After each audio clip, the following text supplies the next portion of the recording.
അമ്മ പ്രസിഡന്റ് ശ്വേതാ മേനോനെതിരെ നടി ഉഷ ഹസീന. ശ്വേതാ മേനോൻ അമ്മ പ്രസിഡന്റ് സ്ഥാനം രാജിവെക്കണമെന്ന് ഉഷ ഹസീന ആവശ്യപ്പെട്ടു. നിരപരാധിത്വം തെളിയിക്കാതെ അമ്മയിൽ നിന്ന് രാജിവെക്കാനില്ലെന്ന് ശ്വേതാ മേനോൻ നിലപാടെടുത്തതോടെയാണ് ഉഷ ഫേസ്ബുക്കിലൂടെ പ്രതികരിച്ചത്.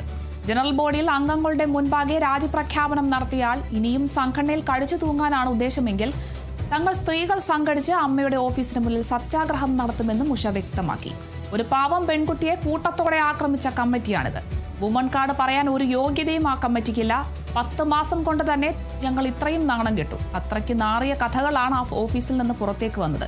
ഞങ്ങൾക്ക് സംഘടനയുടെ നിലനിൽപ്പാണ് ആവശ്യം. അത് തകർക്കാൻ ആരെയും സമ്മതിക്കില്ല. ദയവ് ചെയ്ത് വുമൺ കാർഡ് പറഞ്ഞ് തുടരാൻ നിൽക്കരുതെന്നും ഉഷ ഹസീന കുറിപ്പിൽ ആവശ്യപ്പെട്ടു.